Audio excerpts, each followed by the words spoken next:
parole au candidat ñëwati na tey nag ñu ngi ci diwaanu Saly ñuy dalal nag xam naa ni ci kanam tuuti moom tey ñun ak yéen ñoo koy découvrir ensemble mu nekk nag koo xam te ni j'espère que ni surprise lay doon bi aussi tamit loo xam te ni dina amal njëriñ loolu askanu Saly mais aussi askanu Sénégal parce que nag nekk na nit koo xam te ni par conviction boo waxee dinañ ko comprendre ci li tax dugal ci politique mais aussi tamit li ko waral tamit tey jii mu bàyyi ci lam nekkoon daal di sóobu rek ngir rek jàppale Saly mu avancé loolu nag mu nekk yoo xam te ni nii ponk yu bëri ñu war a waxtaane ak moom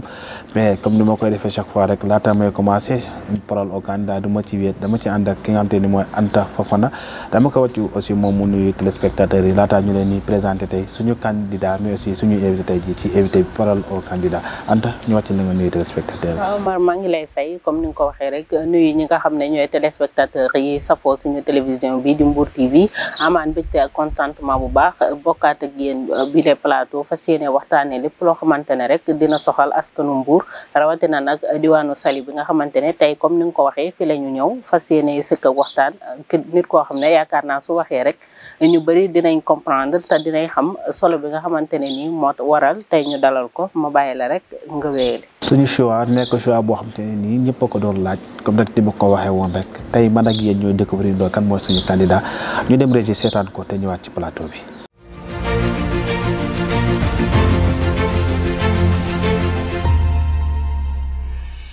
L'éducation est, comme disait Mandela, cette arme à même de changer le monde. C'est un tremplin qui puisse mener à bien toute une génération. À Saly, un leader de la trempe d'Idrissa Mbeng l'a compris. Du Sénégal à l'Afrique du Sud, en passant par Taïwan, il obtient son bac, s'initie à la géographie à l'UCAD, à l'administration des affaires à l'ISM, à la langue chinoise à Taïwan et à l'enseignement à la méthode des cas. Idrissa Mbeng a lié une trajectoire inouïe à une position de leader incontestée à Saly. Il débute sa carrière professionnelle à Conakry avant d'atterrir à ISM Dakar comme directeur du Undergrad Programme, directeur de l'International MBA, directeur des opérations et enfin directeur associé. Aujourd'hui, il est administrateur de la zone centre du groupe ISM, regroupant Mbour et Kaolack. Quoi de plus pour être apte à pouvoir mettre en exergue sa citoyenneté et participer à la marche des choses?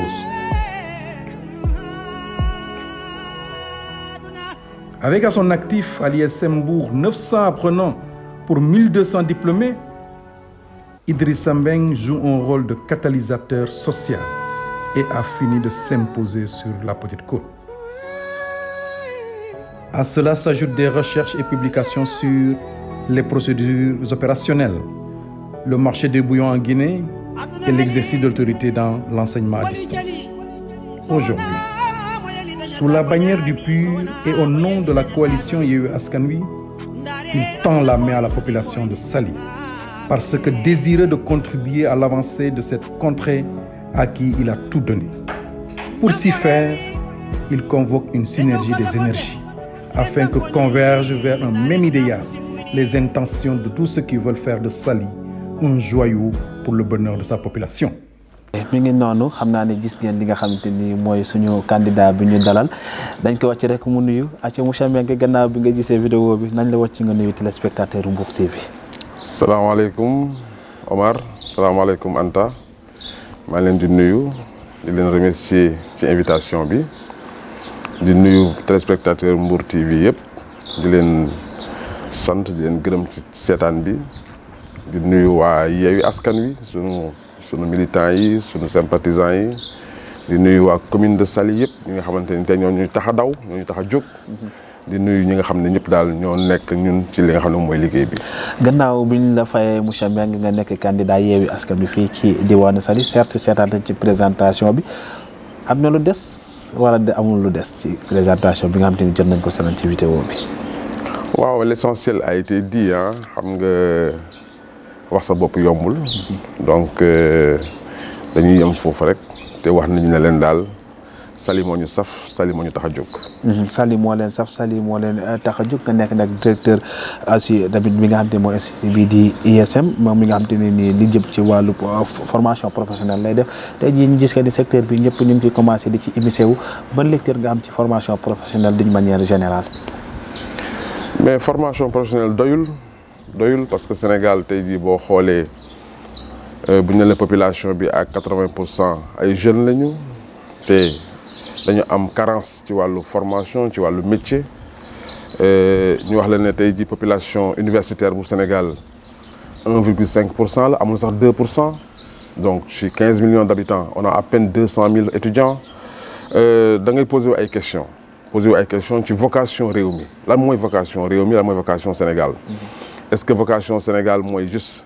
former ay administration wala secteur informel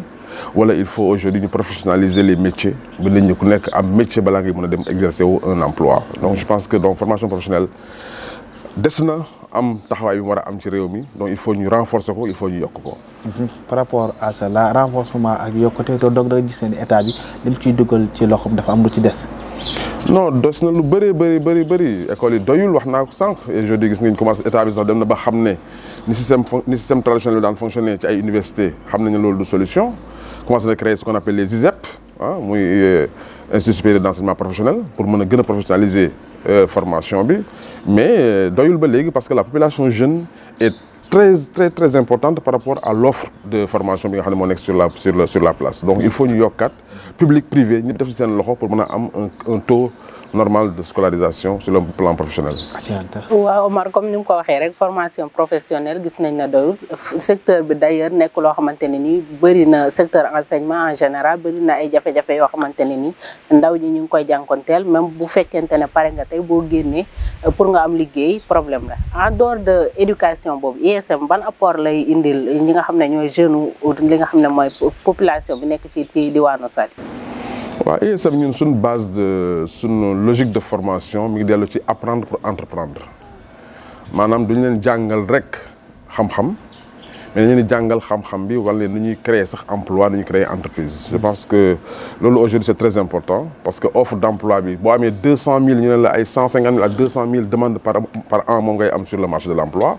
loolu ku nekk xam na ne entreprise yi mënuñu koo résorber loolu ku xam-xam ne état mënu koo résorber donc qu'est-ce qu'il faut faire il faut créer des emplois il faut créer des entreprises. et je pense que l'entrepreneuriat c'est aujourd'hui un créneau boo xam ne bu ñu ko renforcer gën ko professionnaliser rek mën nañu am loo xam ne weesu na suñu njort parce que kenn ku nekk gis na ne les métiers au Sénégal ne sont pas trop professionnels muy soudeur muy maçon muy menuisier muy bu ñu xeeb dara lépp loo gis rek dafa laaj professionnalisation te loolu des na ci wàllu formation au Sénégal. donc fas yéene ngaa sóobu bu baax ci secteur boobu tey bis bu fekkoon ne jox nañ la maire bu Saly. ñun commencé nañ ko je pense que ñun am nañ benn programme au niveau de lycée bu ñu tuddee USF Université des savoir-faire c'est pour appesantir le savoir-faire des étudiants te wan leen exactement que loolu c'est important man fii Saly gis naa ne c'est un milieu touristique donc li nga xam ne moom la ñu fas yéene mooy créer ce qu'on appelle l'Institut des métiers du tourisme. tous les métiers liés au tourisme vont être professionnalisés et loolu mairie bi dina ko jël en charge créer institut bu mel noonu. tey jii yaa ngi ne mairie bi dina ko jël en charge mais aussi tamit ISM entreprise la ku dee entreprise bu nekkee ci benn commune des fois RSE bi da koy jow daal di koy dal je ne sais pas ndax bokk na ci seen contrat ak bi ngeen fi installé li nga mooy institut bi mais tey jii lan la ISM apporté li nga xam te ni mooy commune bu Saly ci wàllu RSE bu ñu ñëwee foofu noonu. mais RSE day commencer d'abord par former les jeunes xam nga man dama gëm ne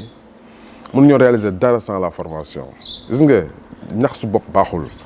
balaa ngay jël alal di ko injecter balaa ngay jël nit ñi di leen dugal ci yoo xam ne ay créneaux la yoo xam ne xëy na c'est porteur li gën a am importance mooy il faut former sa population. gis nga bu ñu formé wul ndaw ñi formé wuñ jeunes yi perte de temps la parce que li ñu lay jox ci alal booy amul formation ça te servira à rien du tout donc ñun foofu la ñu focaliser maintenant au niveau de l'environnement économique bi nga xam ne moom mooy au niveau de Saly je pense que li ñu ci war ñu ngi koy def te mooy bu ñu war a def cleaning day ñu def cleaning day te mooy jël suñu environnement yëpp nettoyer ko ba mu set bu ñu waree def don de sang dem ci don de sang yi bu ñu waree dem dans les pouponnières dem ci pouponnières yi joxe ay dons donc bu ñu waree def sport li ñu ci war a def ñu koy taxaw donc ñun daal suñu talent de formateurs éducateurs ñu ngi koy exercer au service de la population. mi ngi noonu li doon nekkoon benn parenthèse ci li nga xamante ni mooy entreprise bi nga xamante ni yaa koy jiite muy ESM ñu forcé bëggoon ci rek juste rek yenn éclaircissement j'espère que ne xaw na leer léegi nag ñu ñëw juste ci li nga xamante ni nii mooy tax ñuy invité suñuy candidat muy parole au candidat tey jii nga nekk ci candidat ci diwaanu Saly d'abord lan moo waral sa rentrée politique pourquoi nga dugg ci arène politique bi. waaw politique moom dafa am lu ñu ko dakkantalee fii ci Sénégal te mooy c'est pour les politiciens de métier et de carrière kuñ gis sax nga nekk ci dans le privé wala nga nekk ci sa yëfu bopp ñu ne la waroo dugg ci politique parce que c'est un métier sale ñun amuñ gis-gis boobu amuñ xalaat boobu c'est une participation à la vie de la cité parce que tu fais pas de la politique va te faire parce que les lois yi nga xam ne ñooy régir population bi ñi koy defar c'est dans la politique que ñoo koy defar donc yow mi nga xam ne yaa ngi naan nag man sama yoon newul ci politique les gens vont mettre en place un système un dispositif boo xam ne tu es en dehors du système ba nga xam ne après tu vas subir le système donc mieux vaut nga dugg ci biir système bi nag xam comment ça marche apporter sa contribution améliorer ko parfaire ko donc on ne peut pas rester en marge de cette décision politique li nga xam ne nag moo ci gën a important mooy man sama engagement politique d'abord je suis militant du parti de l'unité du rassemblement le PUR dont le président est Serigne Moustapha Sy moo koy nuyu au passage ci confiance bi mu def ci ñun ba teg ñu fii nii pour ñu représenter ko ci commune bi au niveau de Saly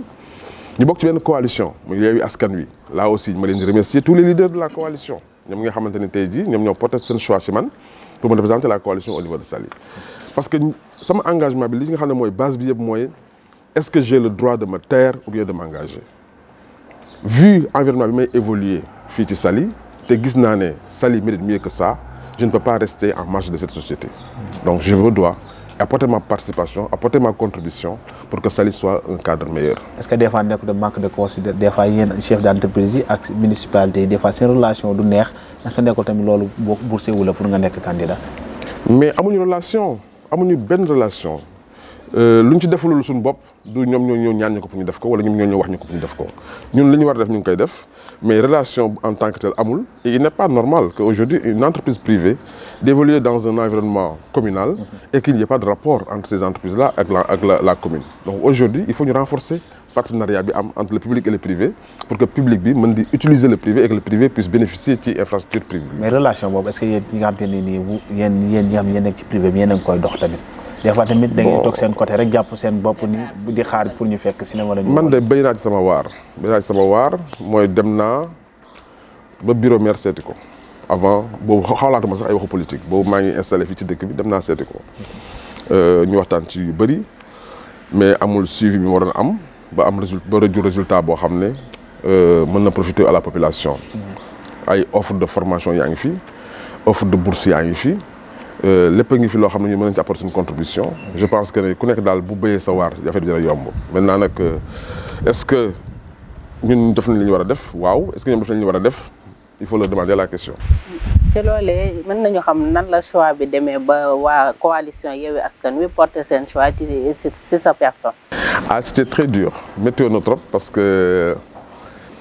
au niveau de Saly. Il y avait 3 partis principalement qui ont proposé cette candidature. Il y avait le PUR, man, il y avait PASTEF et il y avait PSS Djengou de Boubacar Camara. Nous avons une candidature. Nous avons une candidature, nous sommes en compétition. Bon, nous avons fait des négociations, des conciliations, nous avons un consensus. Nous avons sur bir pendant des jours et des jours et des jours, on n'avait pas trouvé un consensus. Nous avons une commission d'arbitrage. Donc à Dakar les leaders ñoom ñoo daje def arbitrage ku nekk indi sa profil ku nekk indi sa proposition de projet et les leaders ont tranché ils ont tranché à ma faveur waa PASTEF ils sont restés dans la coalition ñoom continué nañu liggéey ak ñun waa PSS ñoom dañu mujj génn coalition bi ne ñoom d'accorduñ ci choix bi ñu dem créer seen liste bopp donc c'est la loi de la nature. donc jur na ay frustration. à leur niveau oui parce que ki nga xam ne mi ngi woon ci biir coalition bi. tànn nañu ko mu gedd dem créer liste boppam je pense parce que il est frustré donc loolu nag moom c'est son choix. critères yi ñu choisir yan la exactement. mais critères yi ñoom ñoo ko xam parce que man li ma mën mooy def sama présentation sama xëy na ils se sont basés sur mon expérience ils se sont basés sur mon vécu ils se sont basés sur mon parcours et je pense que loolu c'est important parce que bu dul dara itam man Sénégal laa jàngee ba am bac. après toog fi tam jàng fi am sama licence après ma dem liggéey Conakry ma jógee Conakry ñëwaat naa Sénégal def fi 1 an après dem Taïwan def def 3 ans jàng chinois après def sama MBA ma pare loolu yëpp dama bàyyi loolu yëpp foofu nag ñibbisi nag toog Sénégal liggéey. ba 2006 ci la créé ISM fii ci Saly donc am naa vraiment vécu fii Saly Saly ku ne aw vécu man am naa fi vécu parce que 2006 ba léegi ça fait 15 ans où j'exerce dans cette ville là. donc xëy na loolu ça a joué sur la balance mais ñoom ñoo xam critères yi et puis ñoom ñoo jël seen décision.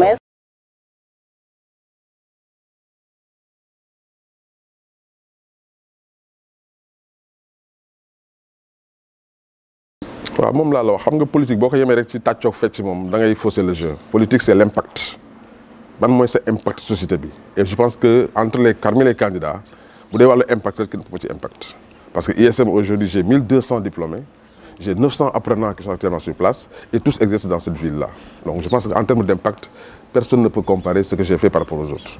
mais tey jii bu ñu gisee loolee nga wax dëgg la mais réalité bi sénégalais di dund dafa wute ak loolee parce que sénégalais tàccoog fecc googu ngay xeeb dafa bokk ci loo xam te ni tey day joué ci aspect politique tamit. politique politicienne. je suis pas dedans. moi je ne sais pas yow yaa ko wax de. mais si c'est ça si vous dites que tàccu yi la ak fecc yi ak vécu politique la man j'ai pas ça c'est pas moi.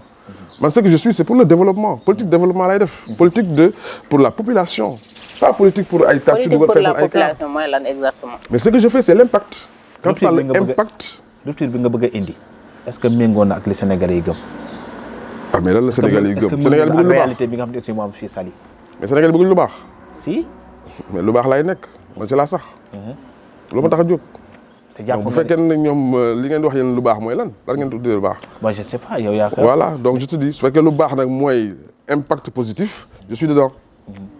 te jaakaar nga ni loolee mën na la jëriñ tey jii bëgg mën a jël li nga mooy municipalité bu Saly. le 23 janvier n'est pas loin. on laisse les populations arbitrer. liggéey nga lu ko waral. ba le 23 juin incha allah. bi ngi doon ñu avancé un peu di fàttali aussi tamit les spectateurs yi tey ñu ngi dalal ki nga xam te ni mooy Idrissa Mbengue nekk candidat Yewwi Askan Wi fii ci diwaanu Saly bokk tamit ci parti bii di PUR mais tey monsieur Mbengue bu ñëwee tey ci leen mooy gestion municipalité bu Saly tey boo mu ci doon defal analyse nan nga jàngatee côté financièrement est-ce que le maire ni muy gérer municipalité bi yow adhéré nga si ou bien. waaw question boobu nag man dama defe ne population bi ñoo ci war a tontu parce que man daal. li ma xam mooy j'ai fait le tour de la ville et les populations ne sont pas contents am na ay quartiers ci biir dëkk bi amuñu ndox amuñu courant boo demee am nañ commissariat de police ci biir dëkk bi amuñu matériel bu ñu liggéeyee benn oto fi nekk boo xam ne mooy def patrouille yi amuñu hôpital boo xam ne mën nañu fajoo tey jii ku demul ci clinique privée yi wala nga dem Mbour doo faju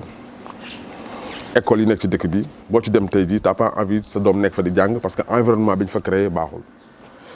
donc boo xoolee loolu yëpp tey jii boo demee zone ci quai de pêche bi boo demee ci tourisme bi boo demee ci artisanat village artisanal foo dem ci dëkk bi góom boo xam ne da ngay laajte ndax ñii ci dëkk bi lañ bokk wala bokkuñ ci. donc par rapport à tout ça ñoom est-ce que am nañ bilan positif par rapport à tout ça c'est les populations arbitrer mais man je pense que ne Saly mérite mieux que ça Saly a des ressources yoo xam ne tey jii bu ñu ko injecté dans la vie de la population. Saly mérite mieux que ce qu'ils ont actuellement. mais li nga wax yëpp tamit dëgg la yaa ngi souligner ay aspects yu négatif mais maire bi mi ngi def na lu positif tamit loolu tamit da koy nangul. waaw man de dama jàpp ne bu ñu la joxee ñaari junni ne dañoo bëgg ndekki juróomi dërëm mburu ak ñaar dërëm chocolat ndekki la de waaye nag loolu taxul ñu jox la ñaari junni. mais ci wàllum infrastructure tali yi bëri gis nañ ne tamit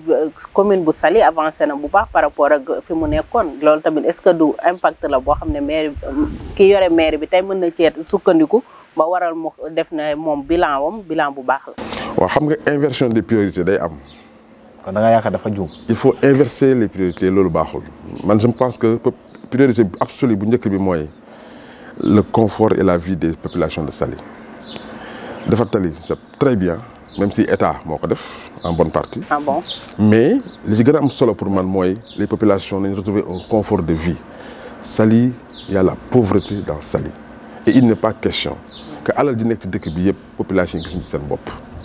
man foofu lay agir et je pense que ma priorité c'est les populations de Saly. chaque jour yaa ngi koy wax ba si sa meeting bi sax revenir nga si c'est-à-dire tu vas combattre la l'oisiveté chaque jour da nga koy wax te pauvreté buñ ko waxee ci biir Saly tey yi ngeen da nga koy combattre si nan nga ko nar a combattre ba pauvreté. mais def leen micro trottoir ngeen xool jeunes yi ci biir dëkk bi kenn liggéeyul jeunes yaa ngi toog ci buntu kër yi Saly y a pas de travail Saly y a pas d'entreprise Saly y a pas boo ci génnee tourisme bi tey jii Saly amul liggéey xale yi ñu ngi ils sont oisifs ils font rien du tout et je pense que ne ñun on a un devoir de créer un environnement propice au développement te mënoo def développement te les jeunes sont dans les maisons les jeunes doivent travailler combattre l'oisiveté bi moo koy wax mooy xale yi nañ leen former ñu génn kër yi dem liggéey yi tey jii dañ ne Saly la mooy tourisme moom mooy attraction bi d'accord mais dama leen xool buntu hôtel yëpp bu ngoon jotee wala ci yenn restaurant yi bu ngoon jotee kaar yaay taxaw yóbbu nit ñi bi 80% dëkkuñ Saly donc xale yi nga xam ne ñoo dëkk ci biir dëkk bi di fi yeewoo di fi màggee mënuñu am liggéey ci biir dëkk bi. mais loolu est-ce que la faute n'incombe pas à la jeunesse tamit est-ce que du ñoon ñoo tayal jeunesse su Saly bi est-ce que du ñoon ñoo tayal tam dem liggéey ba ñeneen di ñëw di liggéey seen place. waaw léegi nag boobaa man dinaa fexe ba tayal bi dañ. comment former leen. dañ leen jàngal d'abord moo tax ci commencement bi nee naa leen institut des métiers du tourisme dañ leen jàngal ba ñu am qualification bu ñu amee qualification mais après nag nga dem négocier parce que lu mu bon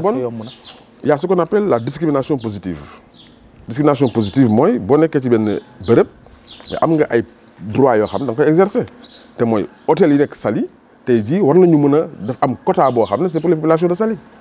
restaurant yi nekk Saly war nañu mën a am quota boo xam ne c'est pour les populations de Saly mais bu xale yi amul qualification nan la ngeen leen di jëlee pour ñu liggéey donc les former devient une priorité si on crée cet institut des métiers du tourisme les jeunes vont être formés aujourd'hui Saly am na aérodrome bu nekk fii biir Saly mais am na ñoo xam ne xamuñu sax ne Saly am na aérodrome man dem naa fa visité naa ko gis naa comment ça fonctionne tey jii ka fa nekk nii li mu soxla mooy mais des jeunes yi fa ñëw ñu former leen à l'aéronautique jàngal leen mécanique avion jàngal leen ni ñu dawalee avion comme ça ñu mën a assurer la relève mais loolu yëpp amul parce que c'est manque de vision donc il faut ñu créer benn vision boo xam ne affaire bi da ngay toog rek ne non jeunes yi ñoo bëggul liggéey déedéet jeunes yi da nga leen di tegal loo xam ne bu ñu ci formé woo après ñoom ñuy jëm travail bi day ñëw ci seen loxo.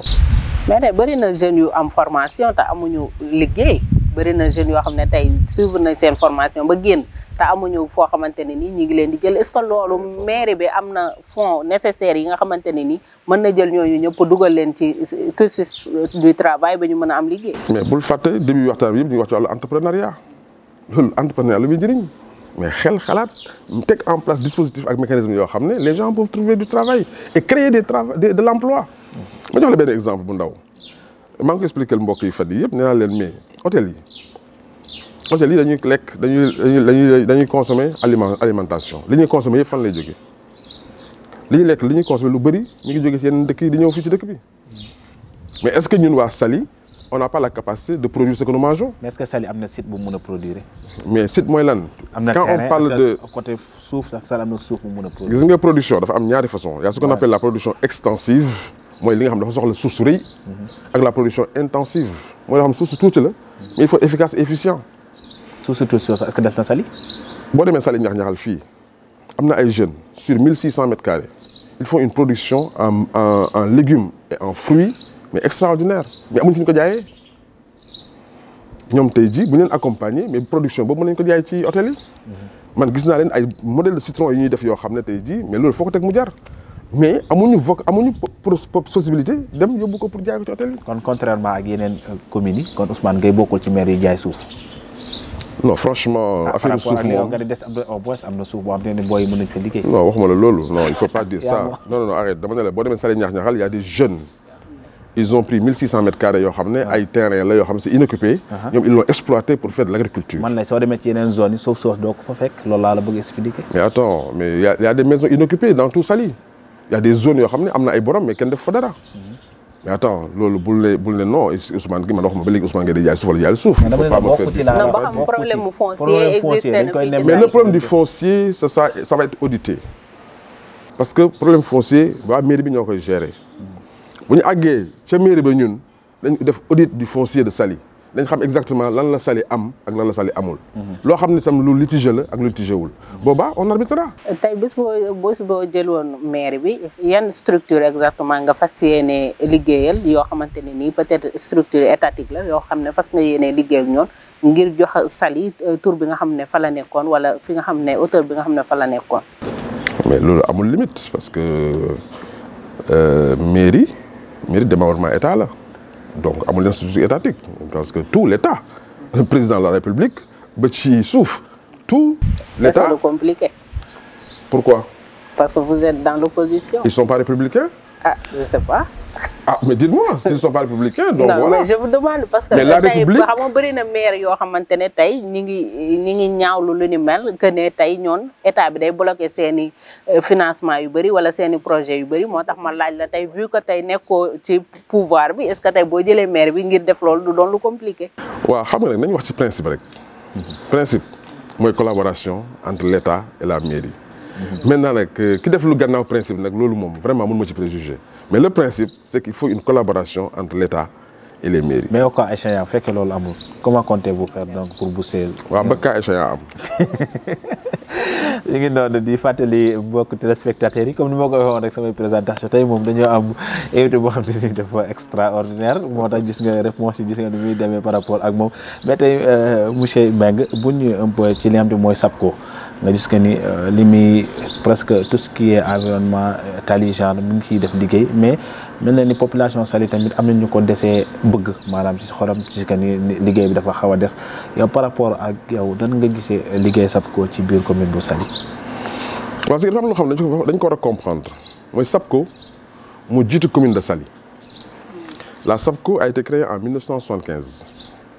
Commune de Saly, c'est depuis 2008. Donc SAPCO mu jiitu commune bi. mënuñ ñëw maintenant ñëw rek ne bon dañuy créer parce que bëgguñu SAPCO léegi mairie moo fi nekk non ça se passe pas comme ça. mënoo ñëw loo xam ne yow tu es créé après nga ne nag li fi nekkoon avant dara baaxu ci il faut que ñu xool rek comment créer des synergies moo tax ñun boo xoolee suñu slogan c'est une synergie des énergies. Donc il faut ñu xool comment travailler avec la SAPCO. SAPCO tey jii mais mine de rien SAPCO verse au moins 800 millions par an à la mairie en patente ci ay patente rek xaalis boobu da ngeen xam ne jëriñul dara 800 millions. donc yow téye pour mais dama leen di wax moo tax ma ne la lépp ci waxtaan la ak collaboration parce que état bi moo créé SAPCO 90% yi presque état bi moo ko moom li ci des société nationale de recouvrement mooy moom beneen partie bi donc li nga xam ne moom mooy existence SAPCO c'est quelque chose de légal et de légitime. SAPCO yemul rek Saly SAPCO tey jii dem na sur toute la petite côte SAPCO la société d'aménagement et d'exploitation de la petite côte donc SAPCO yemul rek Saly. Donc mënoo rek ne bon man Saly laa nekk donc SAPCO na génn Saly non loolu ça se fait pas il faut juste créer des mécanismes de coordination entre la SAPCO et la mairie pour ñu mën a am un résultat positif pour les populations. merci par rapport ak insécurité bi parce que ñu ne Saly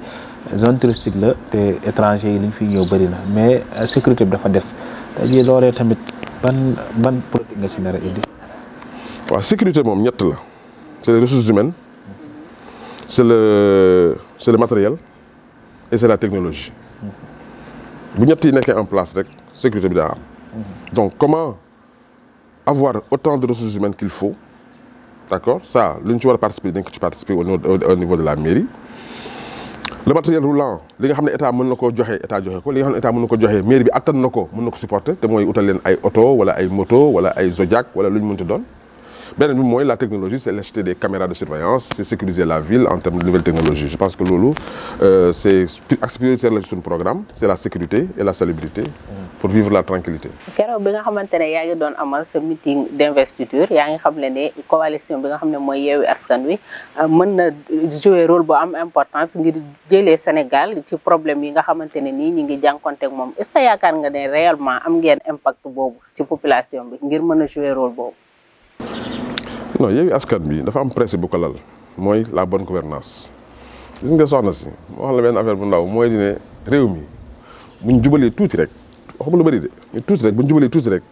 jël li ñu am séddale ko population bi rek naataangee am insécurité fu mu yokk rek c'est parce que y a une pauvreté galopante et Saly aujourd'hui gis nañ ne y a une insécurité donc fu mu jógee et parce que les populations ne sont pas concernées par le développement de la ville boolewuñu leen ci dara. mais aussi yaa ngi wax tamit ci sa biir meeting bi déggoon nañ nga ni amul soo jëlee maire bi du am ay Saly du tee du am mais Saly rek la tey jii loolu mën nga koo génne Saly parce que tamit mënut a ñàkk ñu am ay quartier am ay nom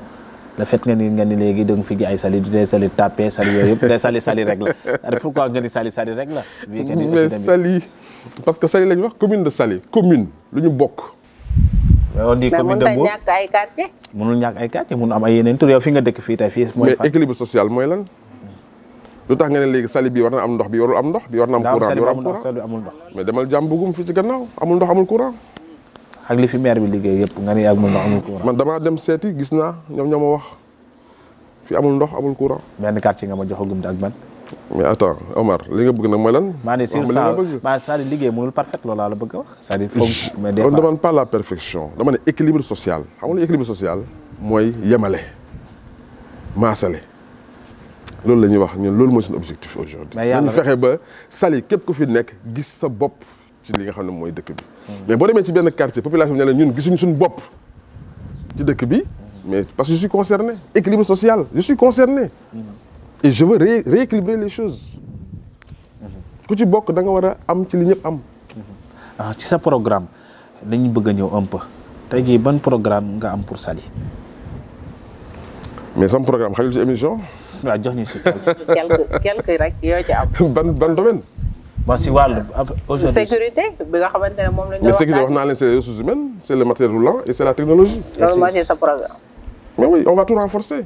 on va mettre des caméras de surveillance dans la ville sécuriser la ville technologiquement on va trouver des matériels roulants pour la police yokk effectif bi su fekkee dafa laaj municipalité bi aider pour recruter plus d'agents ou bien des ASP etc on va le faire. mais vu la communication est-ce que monsieur Mbengue n'est pas en train de rêver c'est-à-dire di ba nga bëgg a def Saly ville boo xam te ne nii. mais il faut rêver dans la vie Omar ku amul rêve amoo dara. mais le rêve il est permis mais est-ce que ce que tu rêves là. c'est possible buñ ko réaliser aussi. mais il faut rêver Omar il faut rêver nit da ngay gént ne am bët bu rëy.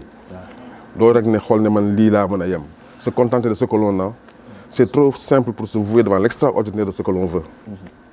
par rapport ba tey ñu ñëw ci yéen parce que tamit man xaw naa def tuuti benn gëstu ci seen parti bii di PUR jusqu'à ni des candidats yi ngeen implanté ci benn commune bu ne da ngeen leen doon suivre ay formation si di sax je pense que da ngeen koo codé nangu leen sax kenn mën ci am accès waaw loolu lu tax loolu tamit pourquoi parce que man j'ai vu sur la gestion foncière mais en fait sur la gestion si wàllu municipalité si wàllu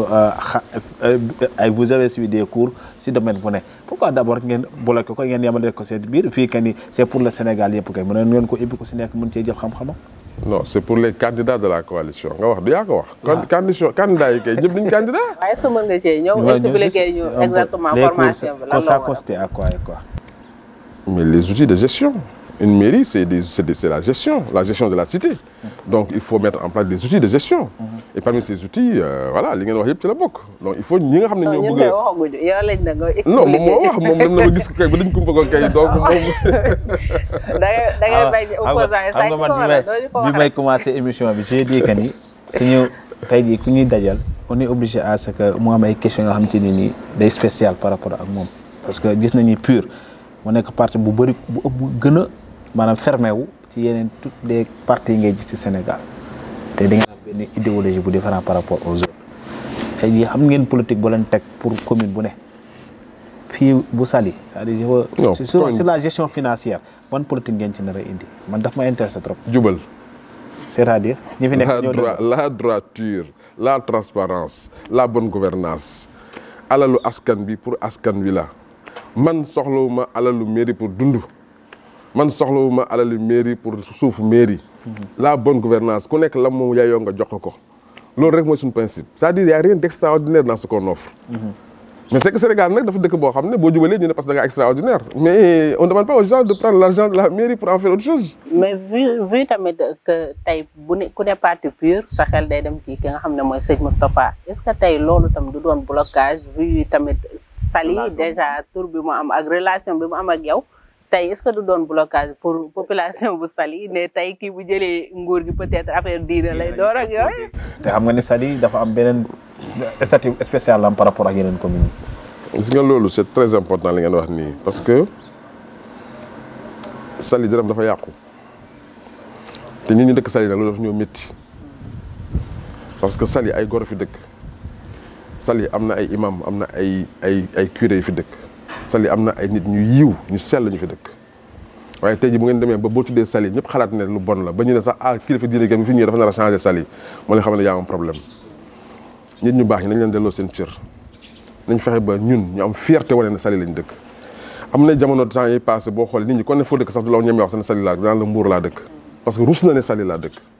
man nag sama xeex ci la bokk nag Saly dama bëgg am fierté wane ñëpp ne man Saly laa dëkk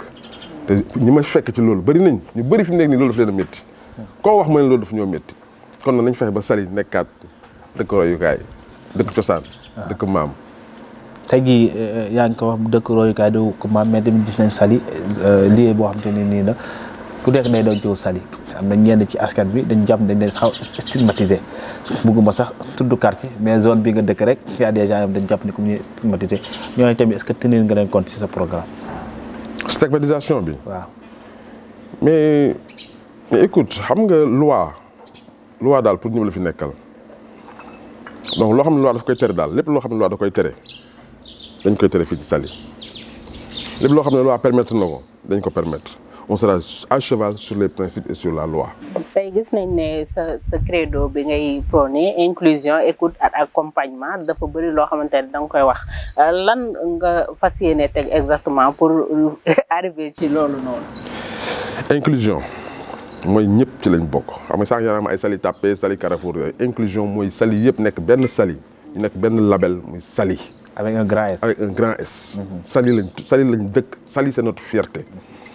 bés bu nekk ma jox ko exemple mbokki naa leen lu Rwanda tey jii kenn xamul yeneen ville yi nekk biir Rwanda dañuy fexe ba mu nekk benn label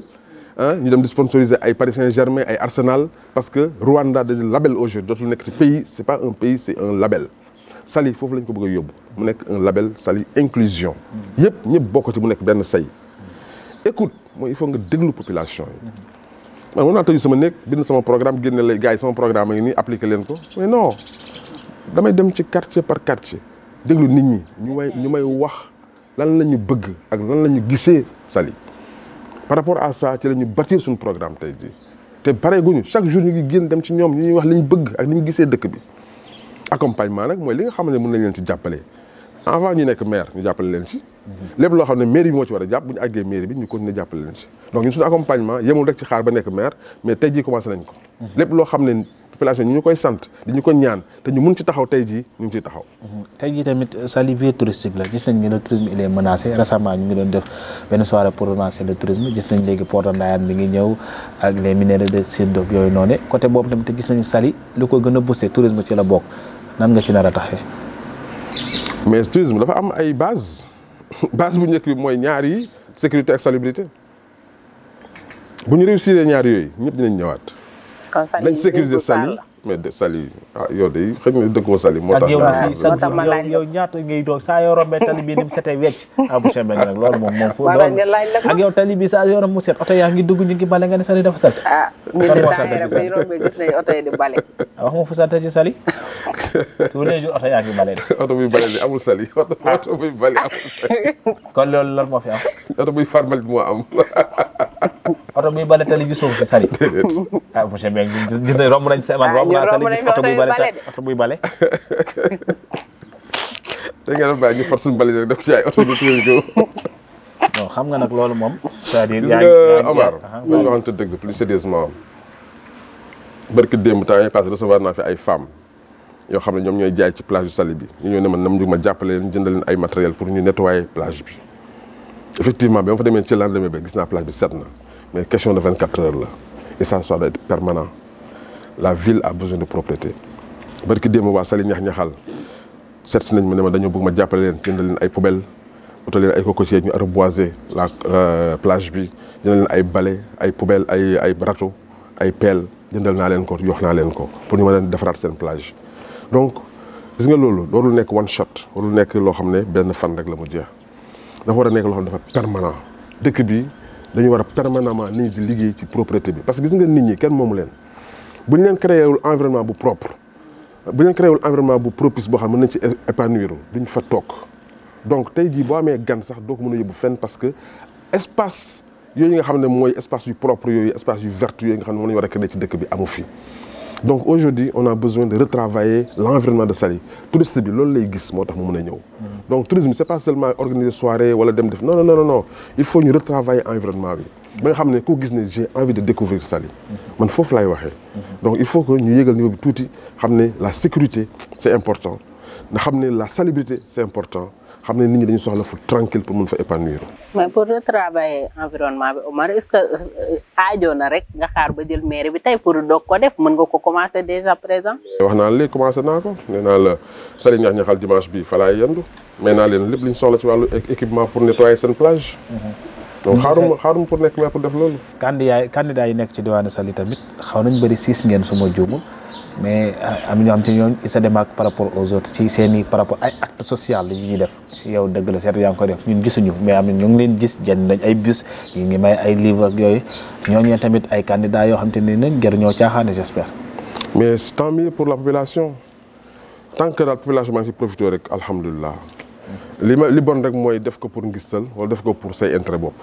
donc fekkee ne population bi lañ koy defal ñun ñëpp waxuma la 6 candidats yi rek sax mais képp ku yàlla may teranga ci dëkk bi da nga war a ñëw def jàpp ci xeex boobu noonu ñu jàppale population yi. parce que tam nag bu ñu leen bàyyiwul xel ñun duñ am suñu teyu bakkan. donc bu ñëpp jàppee rek yan bi gën a oyof dëkk bi gën a naat. ci sa biir tamit ay discours yi ñuy nemmeeku place de jigéen ak ndaw gis nañ saa su ne dañ leen di prôné ci kanam tey jigéen ñi ban place lañ nar a occupé wala tey nan ngeen nar a taxawoo parce que tamit li si ëpp financement est-ce que tamit jàpp moo ni loolee war nañ koo dépassé boobu politique jigéen ñi daal yaakaar financement rek mais parce que ci loolu lañ leen yemale xam nga ki lay ne la lebal 25 000 wala lebal 50 000 lebal 200 000 francs foofu la sa gis-gis yem te man je pense que les femmes war nañu gën a ambitieuses ci loolu war nañu tegal des projets de développement yoo xam ne ñoo gën a ambitieux loolu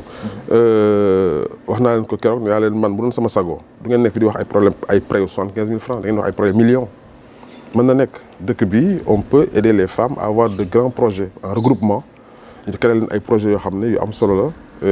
yoo xam ne ñëpp nañ ci profité barki dem am na ay femmes yu nekk fii Daaru Salaam beneen seetee dañ ne ma ñun daal monsieur Mbengue si yi nga wax yëpp ñu daal ñun projet ginaar bi rek moo ñu intéressé ñun daal jàppal ne ginaar yi moom suñu projet bopp la boo fa nga jàppale ñu am suñu poulailler bu mag jéem ko xool fu ñu koy jaayee ci biir hôtel yi pour mën a am ressources yu doy et actuellement ñoom seen emprunt yëpp ay 75 000 francs la ak 100 000 francs pour dem jënd ay tissus ay jaayaat fii jënd saabu jaayaat fii nii du ma ne bon na mais loolu dund yorul kër donc il faut nga defal leen ay projets yoo xam ne c'est plus ambitieux day mën tax ñu am ci ay revenus suffisants pour mën di yor seen kër ak seen njaboot. wàllu poulailler damay dégg tamit bu dégg nga li nga koy wax dañ ci am projet bu yaatu pour Saly. projet poulailler communal bokk na samay projet yi gën a mag te mooy fexe ba lépp yàpp ginaar gu ñu lekk Saly lay jógee. fan nga ko nar a implanté. waaye yow Omar nañ àgg rek poulailler ginaar gu waay lekk Saly daal moom man fas yéene naa mu jóge Saly. waa Saly ñoo koy produire di ko jaay consommation locale daal nga bëgg consommation locale mais mën na nekk nañu lekk li nekk suñu dëkk bii balaa ñu dem di jëli feneen day fekk yow mënoo boo demee xam ne yow mënoo nag nga ne xam ne jëli feneen mais tant que on a la ressource humaine c'est-à-dire population yi ñu ngi fi xale yi ñu ngi fi xale yi kan moo ne mënuñ def poulailler xale yi kan moo ne mënuñoo béy donc li nga xam ne xale yi mën nañ ko liggéey mën nañ ko produire mais nañ ko jël ñu investir ko ci dëkk bi jox waa dëkk bi ñu lekk ko. maanaam xam-xam bi mi ngi fi xel bi macha allah tey yaa ngi doon gérer sa entreprise pourquoi yemoo fa ñëw jege maire bi rek ànd ak moom li nga wax ni nga soutenir ko ci jàppale ko ci pour rek avancement Saly yow nga gérer sa entreprise. waaw xam nga nag boo nee sama kër rek laay protéger li xew ci mbedd bi sama yoon nekku ci bés dana ñëw mbedd mi yëpp lakk bu paree dugg sa biir kër lakk taal ko. donc mënoo yow am sa confort ne man lii doy na mën naa ci yem gis dëkk bi tàkk dëkk bi def noo xam ne jaaduwul nga bàyyi ko naan sama yoon nekku ci bés a ngi ñëw loolu noonu yëpp ñëw dal sa kaw et puis boobaa di nga naan su ma yëgoon. gis nañ ne seen coalition bi yéen a ngi def benn levée de fonds ngir mën a am peut-être li nga xam ne di nga yéen ci jàppale moyens suffisants pour mën a jàppale seen candidat yi est-ce que yaakaar ngeen ne ñu mënta am fonds nécessaire pour jàppale seen i candidat mën nañoo jiite tamit commune. alal ju lew rek bëgg lu lew rek. mais day. bëgg lu lew rek bëgg lu lew dëgg la mais tamit est-ce que tamit yéen bu fekkoonte ne amoo leen yenn moyens yi mën ngeen a gérer tamit. bëgg lu lew rek moo ñu fi bàyyi. bëgg lu lew moo tax ngeen def levée de fonds. moo tax ñu def levée de fonds parce que bu doon rek lijjanti ak triande pour am loo campagne loolu yomb na waaye daganul lewul. mais levée de fonds jàppoon ni mun am conséquence. ban conséquence. comme à ce que sama xaalis a ngi ci woon dama foog mu am ci place. mais loolu mënul nekk sama xaalis a ngi ci woon mooy sa dugal nga ci sa téeméer dem da nga mais yoo xam kenn moo dugal ci parce que da nga am ressource investissement. population yi ñoo ñu fi bàyyi encore une fois te ku xam ne tey jii fu coalition Yewwi Askan Wi jëlee pouvoir bi lu muy njëkk a liggéey mooy naka lay fexee ba ressources yi delluwaat ci population bi loolu investissement pour ressource investissement gënu koo baax. parce que ku nekk nag la ngay def nag attention da nga am njaboot da nga am wayjur donc loo xam ne ñu ngi koy defaat ci dëkk bi ba say wayjur mën di dem ci hôpitaux yu baax di faju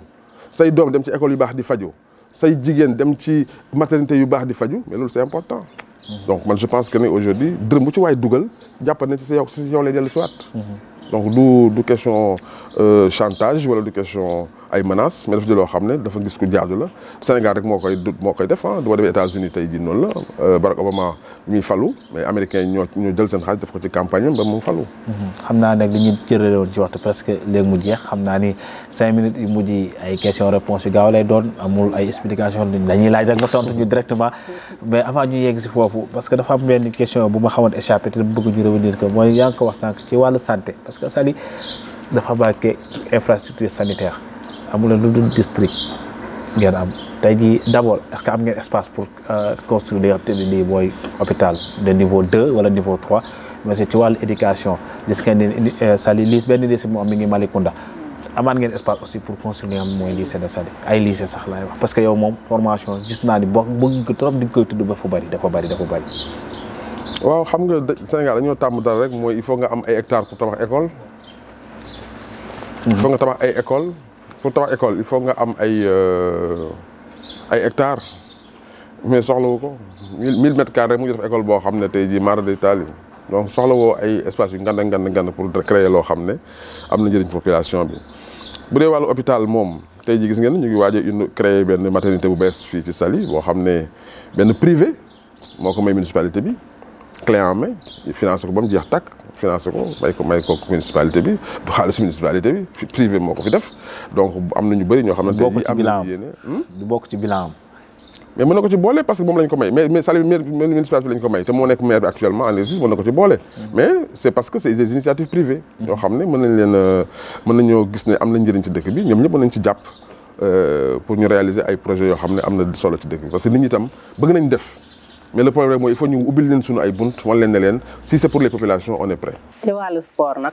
gis nañ ne Saly tamit amul infrastructure yoo xam ne mën na accueillir yenn compétition yi. waaw ci projet yi bokk na ci aussi tax le stade de Saly bon boobu itam ñu ngi ci. mais loolu moom foog am espace. non am na espace bi mi ngi fii fi ñu doon defee meeting bi tey jii foofu c'est prévu pour le stade donc parce que boo gisee école bi nekkoon foofu ñu koy toxal pour jël espace boobu yëpp def ko benn stade municipal bu Saly. te bokk na ci sa programme. waaw mais bu dee dañ koy war a consolider par rapport à li nga xam ne équipe bi fi nekk ñoom ñoo ko fi bàyyi dañ koy consolider rek continuer ak moom lu fi nekk loo xam ne lépp lu baax dañ koy conserver lépp lu bon la ñu jël ñu changer ko.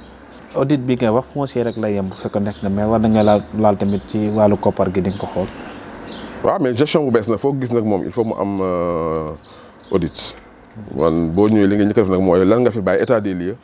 lan nga fi fekk il faut nga xam ko bala ngay mën a commencer li nga war a def. kon lu yàgg rek audit boobu. non audit yàggul yow Saly rëyul 35 000 habitants Saly 100 francs ngay fay commencer Saly jeexal Saly. Saly rëyul Saly fii mën nañ ko lijjanti ci ñaari fan ñetti fan.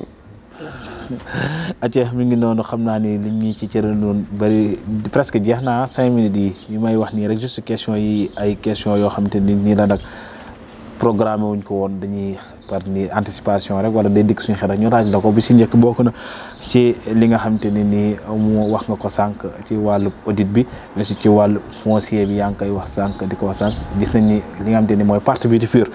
wax naa ko dafa am identité boo xam te ne nii identité remarquable la ñëpp dañ koy bàyyi xel mais tey jii en tant que Idrissa Mbengue tey bu nekkoon maire Saly ci wàllu suuf si nan la ci nar a doxale parce que gis nañu maire yi si bëri dañuy pencoo suuf ci seeni commune jubal man daal facilement def dara loo xam ne loi daf koy tere sama diine ni ma ko tere. acca ba mu ñëwaat ci beneen question bi nga xam te ne nii jëm na ci wàllu sa équipe de communication gis nañ ni Idrissa Mbengue il est entouré que des jeunes pourquoi da ngaa yaakaar ni mag ñi dañoo incompétent wala dañoo nekk mag ñuy luub wala tax nga bàyyi leen taamu xale wala da ngaa bëgg a pousser xale jëm ci kanam. sama plus proche collaborateur il a 72 ans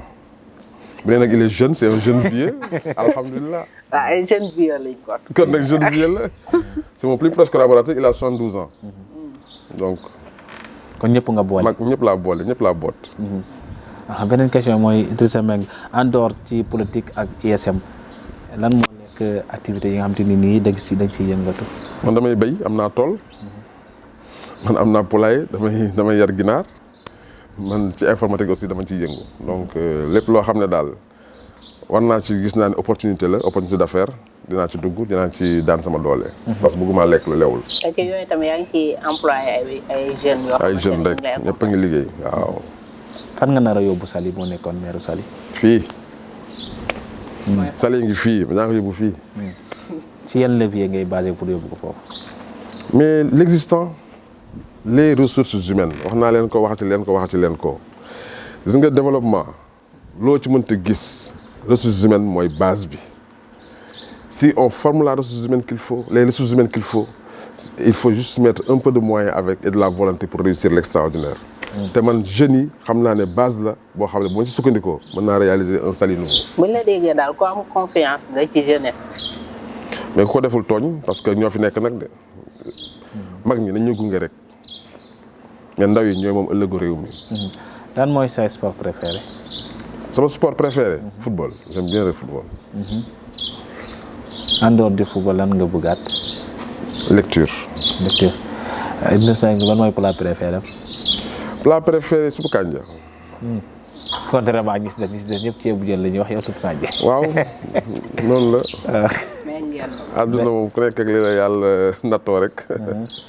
yow moom suppu kanja mooy sa plat préféré. j'aime bien. di la wàcc rek nga tàggatoo téléspectateurs yi. waaw maa ngi gërëm ñëpp di sant ñëpp vraiment Omar Anta ci seen plateau bi di remercier seen techniciens yi di ñaan yàlla élection yi ñu jëm yàlla def ci jàmm mais def ci dal ba nit ñi kenn ku teg xam ne itam at the end of the day Saly moo ñu concerné Saly moom la ñu bëgg te itam bu doon suñu sago kenn du gën Saly